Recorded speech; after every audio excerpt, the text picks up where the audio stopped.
This is Undisputed Sport, bringing you that heat and that fire. We keeping the foot on the what? The X. We keeping the foot on the what? The X. And like the Tibetan Mastiff that I am, I'm applying what? Unlimited pressure. Because pressure does what? It bursts pipes. Now let's talk about it, man. The infamous Malice in the Palace, dog. That was something that was monumental when it came to fucking basketball, man. The Malice in the Palace with Ron Artest, with fucking Ben Wallace, with fucking Jalen fucking Rose, dog, with fucking Jermaine O'Neal, dog. I love that shit. I ain't gonna fucking lie to y'all, because that was the last time that basketball was played at that level that it used to be played at, where motherfuckers used to get into those rallies, they used to get into those fucking fights. That's what basketball is about, man. That's part of competitive nature.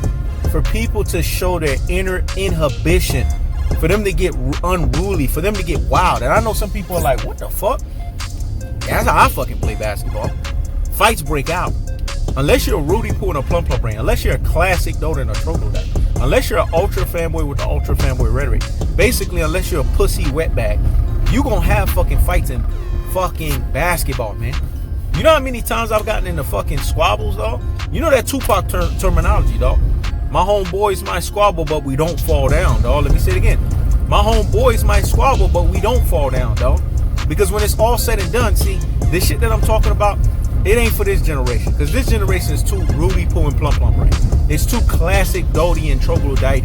It's true ultra fanboy and ultra fangirl with the ultra fanboy and the ultra fangirl rhetoric. Because when it's all said and done, that's how basketball used to be, man. Motherfuckers used to get in fights. That's how competitive. Your competitive nature gets so unraveled. It gets so unboiled. This is why you guys see such a visceral cold-heartedness, such a visceral unadulteratedness, such a visceral cutthroat telling fashionist from Undisputed Sport, bringing you that what? That heat and that bar. And keeping a foot on the what? The X. And keeping a foot on the what? The X. Because you guys haven't seen some shit like this in YouTube. A motherfucker that's holding you guys' feet to the fire, holding you accountable, showcasing you guys standards in fucking basketball, and showcasing you guys accountability and consistency. It's because I come from that generation of the Malice in the Palace. I understand what that shit is all about, man. That shit that Ron Artest got into, Jermaine O'Neal, NBA fans thinking they could talk backwards and sideways to your ass, and you slap the shit out of their ass. See, motherfuckers don't understand that shit. There used to be a code. You don't disrespect a grown-ass man, dog. You treat a grown-ass man with respect. But that shit don't fly in the NBA no more. You see, Russell Westbrook, as much as I get on him as a player, outside of the basketball court, I like who he is. Because Russell Westbrook don't play with that shit. He has that Malice in the Palace mentality. The problem is they want to spank him. Because every time fans get sideways to the mouth, he always chin-check their ass. Hey, motherfucker, know who the fuck you talking to. I'm a grown-ass man, dog. You don't fucking talk to me like that. Even LeBron James, dog. If NBA fans can't try LeBron James, dog. You see, I get on LeBron about basketball, but I never get on these motherfuckers outside of basketball because they don't let that disrespect fly. If you a man, you got a cojones, dog. You got two fucking pairs. You got a fucking nutsack. You ain't gonna let nobody disrespect you. See, I couldn't be part of this Rudy Poo and Plum Plum Brain NBA generation. Classic Dodie and Troglodyte NBA generation.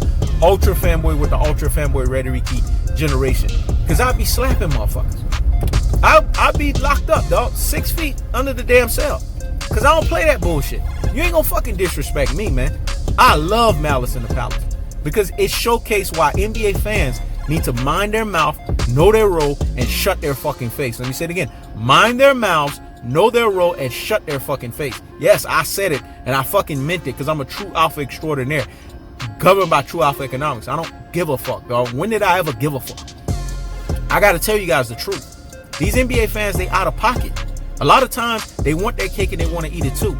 So when I think of Malice in the Palace, it reminds me of how NBA fans, when they talk wayward and they get sideways with their fucking mouth, they get put in a fucking truest and their most properest place.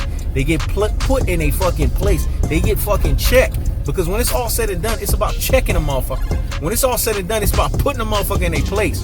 That's what Malice in the Palace reminded me. Motherfuckers getting put in their truthful and their most properest place. Ron Artest gets a fucking double salute. Ben Wallace gets a double salute. Jermaine O'Neal gets a double salute. Damn near Steven Jackson gets a double salute because I forgot his ass was in that shit. All of those motherfuckers were real G's, dog. They were super real G's and ultimate real G's out here in these basketball streets. They get double fucking salutes, dog. Because that moment in the NBA was the last great moment until the last of the Mohicans died off, dog. The competitive juice of the NBA died off to where now you can't do shit like that. Because if you do shit like that, they'll damn near lock away the key and suspend your ass for 2 years. This is how soft the NBA's gotten. No fucking backbone. This NBA is bullshit right now, man. That's how I remember basketball. That's how I grew up playing basketball. Richie Rich could tell you, motherfuckers. He knows his sport used to get in fucking fights all the fucking time because I had the highest competitive nature. And I wasn't going to let you out competitive me, even if it wasn't a fight. Even if we had to squabble for about an hour straight, you was not going to out competitive me. I was going to out competitive your ass. Even if it was in a fight, even if I had to throw the last punch, even if I had to snuff your ass the last time, even if I had to get the last hook in, dog. That's what basketball is.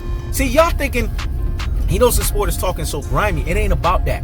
Competitive nature is about always getting an edge. And that's what Malice in the Palace was. It was just these guys' competitive natures going off the hinges, spewing off the charts. And what it did was it sent a message that NBA players are not to be disrespected. I love Malice in the Palace, man. And I'm glad that they're reenacting that moment because that was the last great moment, the last of the Mohicans moment in NBA history, dog. Those that's in the comment section, let me know if Malice in the Palace did something for you guys. Because those that are true basketball heads, those that love true competitive nature, those that are about true fiery spirits, those that are about the true basketball way, they know exactly what the fuck He Knows the Sport is talking about. Because He Knows the Sport is bringing you that what? That heat and that fire. And keeping the foot on the what? The next. And keeping the foot on the what? The next. Like I said, Malice in the Palace was the last time NBA showcased its last form of greatness. Now, what you're getting is fucking La Participation Award era la rubbish. I keeps the foot on the what? The next. I keeps the foot on the what? The next. This is He Knows the Sport. Checking out.